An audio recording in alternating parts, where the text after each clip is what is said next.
வணக்கம். இன்னைக்கு நாம ஒரு புத்தகத்தை பத்தி ஆழமா பார்க்க போறோம். இது வெறும் ஒரு புத்தகம் மட்டும் இல்லைங்க.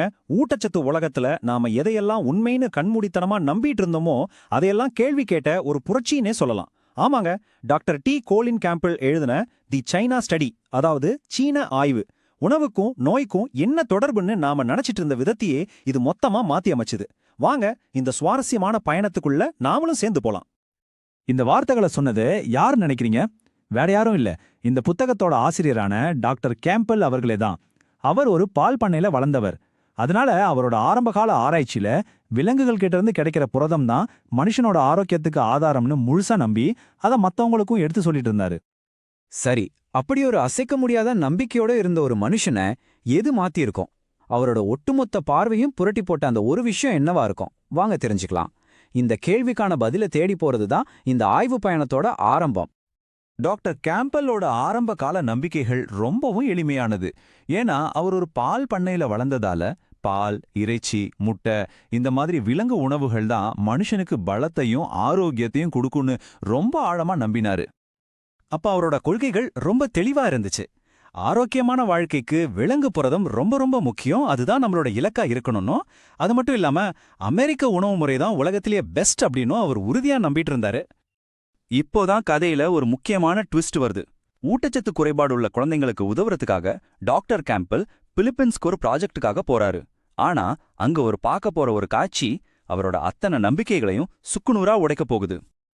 அந்த ப்ராஜெக்டோட நோக்கம் என்னன்னா, பொதுவா பெரியவங்களுக்கு வர கல்லீரல் புற்றுநோய் பிலிப்பைன்ஸ்ல ஏன் சின்ன குழந்தைங்க கிட்ட அதிகமா வருதுன்னு கண்டுபிடிக்கிறது தான். அப்போ மருத்துவ உலகம் மொத்தம் நம்பின ஒரு காரணம் அஃப்லடாக்சின்னு சொல்ற ஒரு பூஞ்சை நச்சு தான். ஆனா டாக்டர் கேம்பல் அங்க பார்த்த ஒரு விஷயம் அவரோட உலகத்தையே அப்படியே தலைகீழா புரட்டி போட்டுடுச்சு. என்ன தெரியுமா? வசதியான வீட்டு குழந்தைங்க, அதாவது அதிகமா பால், இறைச்சின்னு புரோட்டீன் சாப்பிட குழந்தைங்களுக்கு தான் கல்லீரல் புற்றுநோய் அதிகமா இருந்துச்சு. ஆனா கம்மியான புரோட்டீன் சாப்பிட்ட ஏழை வீட்டு குழந்தைங்க கிட்ட அந்த நோய் கிட்டத்தட்ட இல்லவே இல்ல. இது அவர் படிச்சதுக்கும் நம்புனதுக்கும் முற்றிலும் எதிரா இருந்துச்சு. ஒரு நிமிஷம் யோசிச்சு பாருங்க. ஆரோக்கியத்தோட ஆதாரம்னு நாம கொண்டாடுற புரோட்டீனே புற்றுநோயை வளர்க்கிற ஒரு காரணியா இருக்க முடியுங்கிறது எவ்வளவு பெரிய அதிர்ச்சியே! அது வெறும் ஒரு கண்டுபிடிப்பு இல்ல, ஒரு மிகப்பெரிய திருப்புமுனை. பிலிப்பைன்ஸ்ல எழுந்த அந்த பெரிய கேள்விக்கு பதில் தேடிதான் மனுஷங்க வரலாற்றிலேயே நடந்த மிகப்பெரிய ஊட்டச்சத்து ஆய்வுகள்ல ஒன்னான இந்த சீன ஆய்வு தொடங்குச்சு. இந்த ஆய்வு தான் எண்ணற்ற உண்மைகளுக்கு ஒரு அடித்தளமா அமைய போகுது. இந்த ஆய்வோட பிரம்மாண்டத்தை புரிஞ்சுக்க இந்த ஒரு நம்பர் போதும். 6 லட்சம் பேர். இத்தனை பேரும் சேர்ந்து செஞ்ச இந்த ஆய்வு மனித வரலாற்றிலேயே நடந்த மிக பிரமாண்டமான உயிர் மருத்துவ ஆராய்ச்சி திட்டங்கள்ல ஒண்ணு. சீனாவின் மூளை முடுக்குல இருக்கிற கிராமங்கள்ல மக்களோட வாழ்க்கை முறை, உணவு பழக்கம், அவங்களுக்கு வர்ற நோய்கள்னு எல்லாத்தையும் அணு அணுவா ஆராய்ஞ்சாங்க.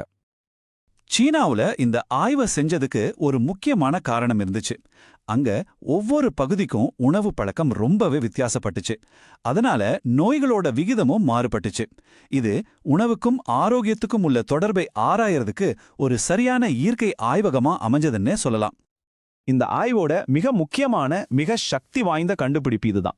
எங்கெல்லாம் விலங்கு சார்ந்த உணவுகள் அதிகமா சாப்பிடப்பட்டதோ அங்கெல்லாம் இதய நோய், சக்கரை நோய், புற்றுநோய் மாதிரியான நோய்கள் அதிகமா இருந்துச்சு. இந்த நோய்களை அவங்க செழுமையின் நோய்கள்னு சொல்றாங்க. அதாவது வசதியான நாடுகள்ல பரவலா காணப்படுற நோய்கள். ஆனா எங்கெல்லாம் தாவர உணவுகள் அதிகமா இருந்ததோ அங்கெல்லாம் இந்த நோய்களோட தாக்கம் ரொம்ப ரொம்ப குறைவா இருந்துச்சு.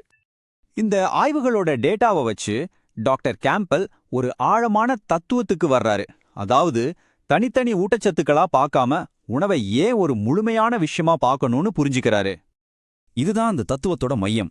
அதாவது ஆரோக்கியம்ங்கிறது ஒரு வைட்டமின் சி மாத்திரையிலையோ இல்ல புரோட்டீன் பவுடர்லயோ தனித்தனியா இல்ல.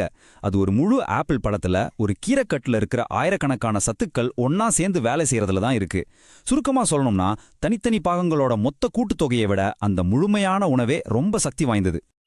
இந்த புத்தகம் விலங்கு உணவுகள் அதிகமா இருக்கிற உணவு பழக்கத்தால வர்ற பல நோய்களை பட்டியலிடுது. இதய நோய், டைப் 2 சர்க்கரை நோய், உடல் பருமன், அது மட்டும் இல்லாம மார்பகம், புரோஸ்டேட் மற்றும் பெருங்குடல் புற்றுநோய்கள்னு இதுல முக்கியமான சில நோய்கள் அடங்கும். அப்போ இதுக்கு என்னதான் தீர்வு?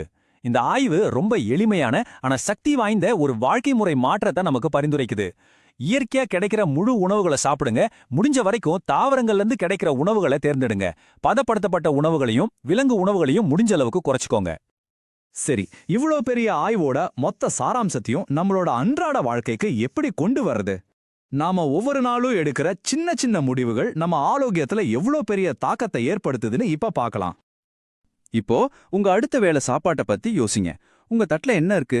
காய்கறிகள், பழங்கள், தானியங்கள்னு இயற்கையா கிடைச்ச முழுமையான உணவுகளா, இல்ல பொரிச்ச இறைச்சி, பதப்படுத்தப்பட்ட உணவுகளா? நம்ம தட்டுல வைக்கிற ஒவ்வொரு கவளம் சாப்பாடும் ஒரு தேர்வு தாங்க. அந்த தேர்வு நம்ம உடலுக்கு கொடுக்கிற மருந்தா இருக்கலாம், இல்லனா மெதுவா கொள்ற விஷமா கூட இருக்கலாம். இந்த சின்ன சின்ன தேர்வுகள் தான் பல வருஷங்கள் கழிச்சு நம்ம ஆரோக்கியத்தை தீர்மானிக்க போற ஒரு மிகப்பெரிய சக்தி. அப்போ யோசிச்சு பாருங்க, நம்ம ஆரோக்கியத்துக்கான ஒரு மிகப்பெரிய சக்தி வாய்ந்த கருவி ஏதோ மருந்து கடையில இல்லாம நம்ம வீட்டு கிச்சன்ல நம்ம தட்டுல தான் இருக்குன்னா அது எவ்வளவு பெரிய விஷயம் இல்லையா? இந்த ஒரு கேள்வியோட நான் உங்களை விட்டுட்டு போறேன். நிஜமாவே இதை பத்தி கொஞ்சம் யோசிச்சு பாருங்க. இந்த விளக்கத்தை முழுமையா பார்த்த உங்க நேரத்துக்கும் கவனத்துக்கும் எங்களோட மனமார்ந்த நன்றி. இந்த தகவல்கள் உங்களுக்கு பயனுள்ளதா இருந்திருக்கும்னு நம்புறோம். ஆரோக்கியங்கிறது ஒரு பரிசு மாதிரி. இந்த முக்கியமான தகவலை உங்க நண்பர்கள், குடும்பத்தினர் கூட பகிர்ந்து இந்த அன்பான பரிசை அவங்களுக்கும் கொடுங்க. அன்பா பகிர்வோம், ஆரோக்கியமா வாழ்வோம். நன்றி.